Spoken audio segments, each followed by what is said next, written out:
Alright, so today's project. Car overheated yesterday. Took me 3 hours to get home, and it was only like a 10-15 minute drive, so I had to pull over, let it cool down, pull over, let it cool down. Yeah. So, long day yesterday. I gotta check the radiator hose to make sure there's coolant in the system, and gotta check my oil to make sure there's oil in there because everything's cooled down. I got a lot of information yesterday from a bunch of different people. They all said similar things and they all said some different things too, so I gotta check everything basically. So I'm gonna pop the hood, let's get right into it.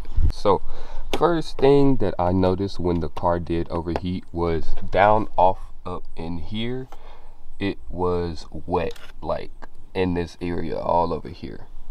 Everything else was completely dry. I had coolant, as y'all can see. I had coolant in here, and I don't know if this was pressurized or not, but I don't think so because there is nothing in here. If I can get it off for y'all.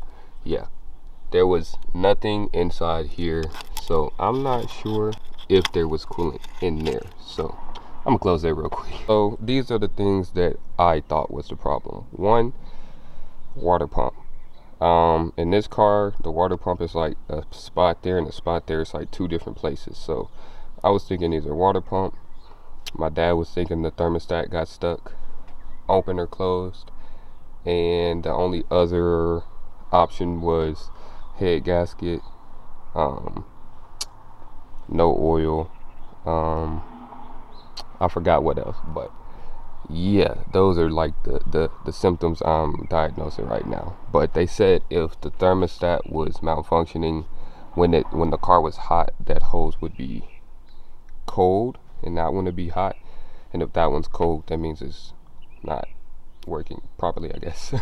So we finna get to messing with this thing, seeing what it is. I was able to drive it home last night when it got cold outside, so I'm gonna take this cover off so I can see up top, and then yeah, let's get it. All right, you guys, so today we have a bit of a task. I don't know where I left off in this last vlog, but I am on my way to a shop right now because the coolant level was nothing in the radiator. So my friend came over, he's a mechanic. I am going there right now. We put water in it yesterday, and that's as far as we got with my car yesterday because I had to get some things done and go somewhere. So now it's a new day. We can go take the car to the shop. I get to see what's wrong with it. I need a coolant flush for one. Don't mind me, I am still a little sick. It is Sunday, July 14th. My birthday is exactly 1 month away, and I am going to be 23, y'all. I'm finna be an old ass man. So I'm taking the car to the shop right now. I'm about to stop for some gas, but right now the temperature of the coolant is great. I read my codes right now. I cleared them. I probably shouldn't have cleared them before I made it to the shop, but I wanted to see if they popped back up because right now the car seems fine. I had a manifold code. I had an exhaust code. I really don't care about that one. And then I had a coolant temperature code. So coolant temperature code and manifold code.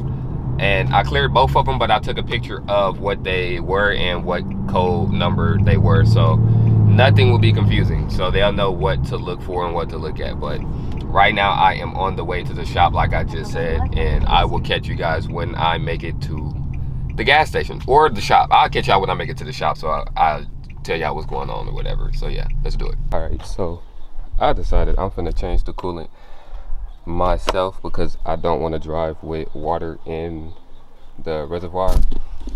Two reasons. One, the water could rust inside of there if I keep it in there long enough, and two, I just want coolant back in here. I don't feel comfortable driving the car with water in there. So I'm gonna drain it. I watched one video on how to do it. Pretty self-explanatory. It's not too hard. Only thing I don't have is the bleeder, the little funnel thing, the one where you could like put the little thing in it to stop it when you lift it out. But I'm just spilling coolant everywhere. It don't matter to me.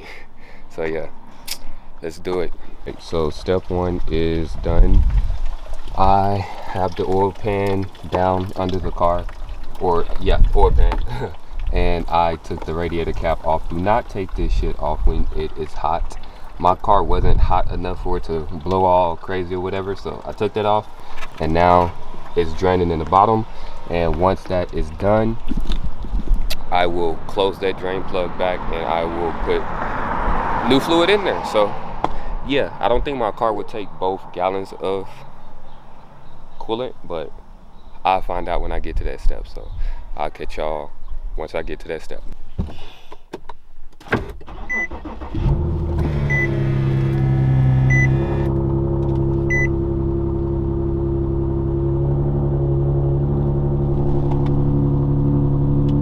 All right, so it is the next morning.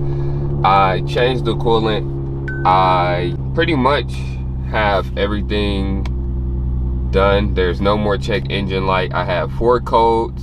I'll put a video on the screen on what my car sounded like. Sounds like that's not what it's letting it do. Yeah, so far I've been driving it yesterday, not far. I just drove it around the block or whatever, but no check engine light. But I had a manifold code, I had a coolant temperature code, and then like 2 other codes that weren't really like nothing like an exhaust code or whatever. But I cleared it and it hasn't came back yet. I think the only code that will come back is the map sensor, and that will probably be about it. But I've read online that the map sensor gets like dirty or something, so I'd have to take it out and clean it before buying a new one. I've seen that a lot on videos. So yeah, so far so good. Yeah, I will give you guys an update later. All right, so I've been driving for a little bit. I'm finna hop on the freeway right now. I'll probably do like my first mini pool. I don't want to do a full pool because don't want to freak around and break the car. I probably won't, but still, I'll do like a little mini pool real quick to get on.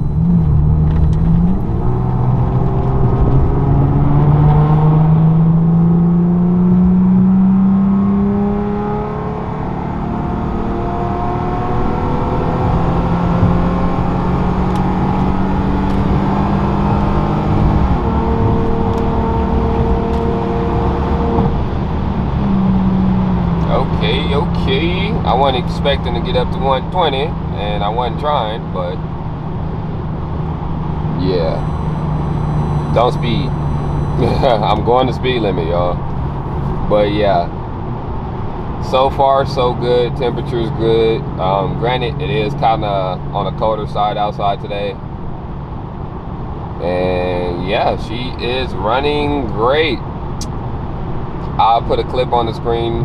I'll probably put the clip earlier. So before, yeah, y'all heard how she sounded compared to now. So she has oil, she has coolant. The coolant was changed. The oil wasn't changed, but I'll probably get an oil change soon. I just put some new oil in there to top it off. I had like a little more than half. I only needed a quart to put in. So she's running pretty great.